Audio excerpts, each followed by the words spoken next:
Pride and Prejudice. By Jane Austen. Chapter 36. If Elizabeth, when Mr. Darcy gave her the letter, did not expect it to contain a renewal of his offers, she had formed no expectation at all of its contents.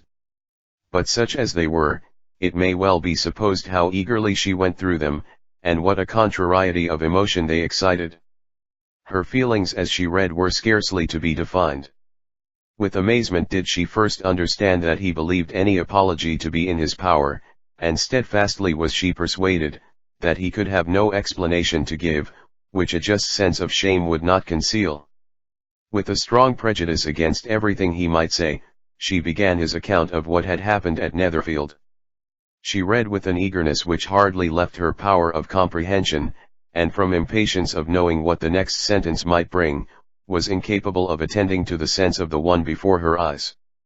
His belief of her sister's insensibility she instantly resolved to be false, and his account of the real, the worst objections to the match, made her too angry to have any wish of doing him justice. He expressed no regret for what he had done which satisfied her, his style was not penitent, but haughty. It was all pride and insolence. But when this subject was succeeded by his account of Mr. Wickham, when she read with somewhat clearer attention a relation of events which, if true, must overthrow every cherished opinion of his worth, and which bore so alarming an affinity to his own history of himself, her feelings were yet more acutely painful and more difficult of definition. Astonishment, apprehension, and even horror, oppressed her. She wished to discredit it entirely, repeatedly exclaiming, "This must be false. This cannot be. This must be the grossest falsehood." And when she had gone through the whole letter, though scarcely knowing anything of the last page or two, put it hastily away, protesting that she would not regard it, that she would never look in it again. In this perturbed state of mind, with thoughts that could rest on nothing, she walked on, but it would not do.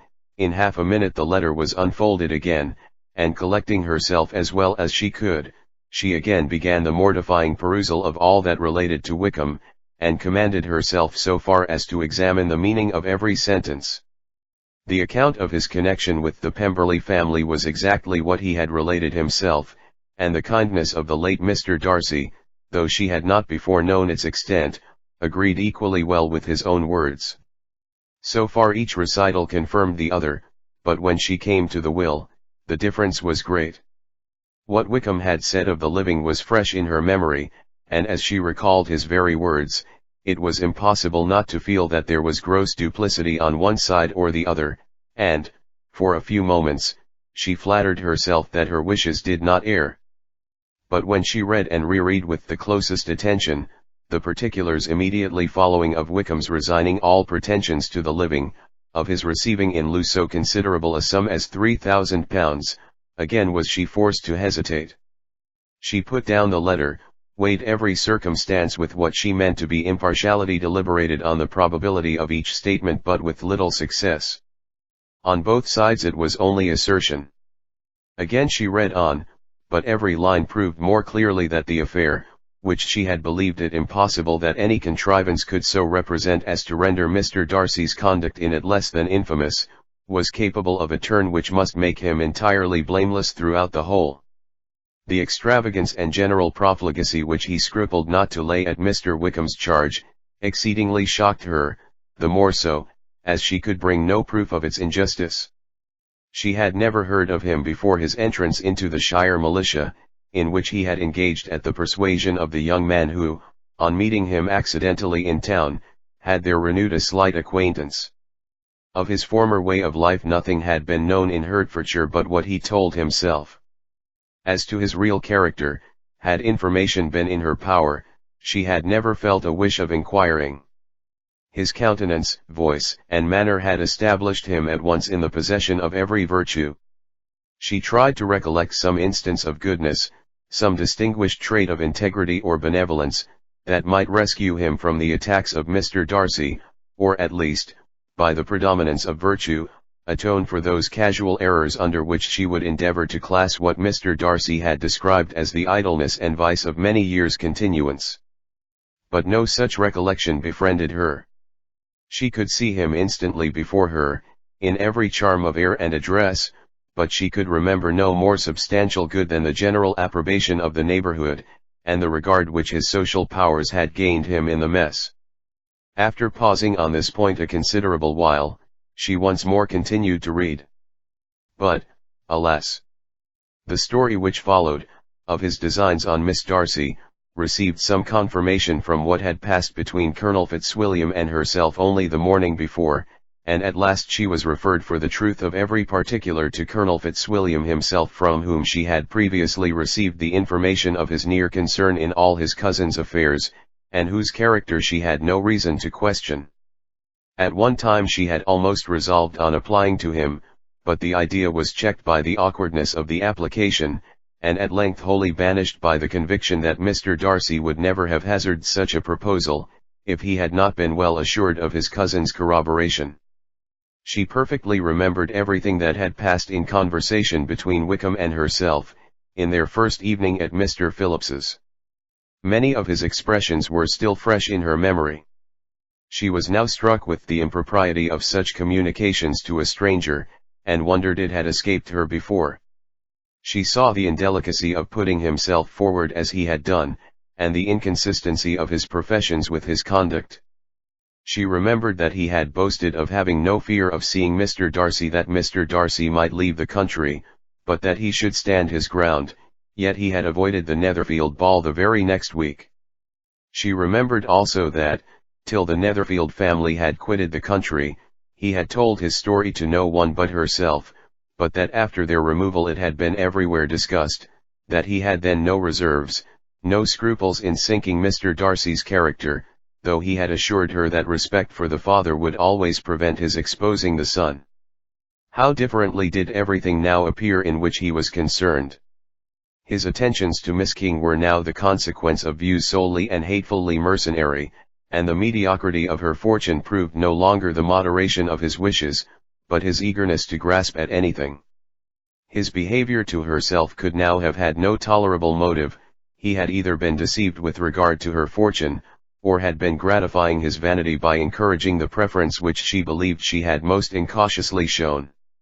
Every lingering struggle in his favor grew fainter and fainter, and in farther justification of Mr. Darcy, she could not but allow that Mr. Bingley, when questioned by Jane, had long ago asserted his blamelessness in the affair, that proud and repulsive as were his manners, she had never, in the whole course of their acquaintance, an acquaintance which had latterly brought them much together, and given her a sort of intimacy with his ways, seen anything that betrayed him to be unprincipled or unjust, anything that spoke him of irreligious or immoral habits, that among his own connections he was esteemed and valued, that even Wickham had allowed him merit as a brother, and that she had often heard him speak so affectionately of his sister as to prove him capable of some amiable feeling, that had his actions been what Mr. Wickham represented them, so gross a violation of everything right could hardly have been concealed from the world, and that friendship between a person capable of it, and such an amiable man as Mr. Bingley, was incomprehensible. She grew absolutely ashamed of herself. Of neither Darcy nor Wickham could she think without feeling she had been blind, partial, prejudiced, absurd. How despicably I have acted, she cried, I, who have prided myself on my discernment. I, who have valued myself on my abilities. Who have often disdained the generous candour of my sister, and gratified my vanity in useless or blamable mistrust. How humiliating is this discovery! Yet, how just a humiliation! Had I been in love, I could not have been more wretchedly blind. But vanity, not love, has been my folly.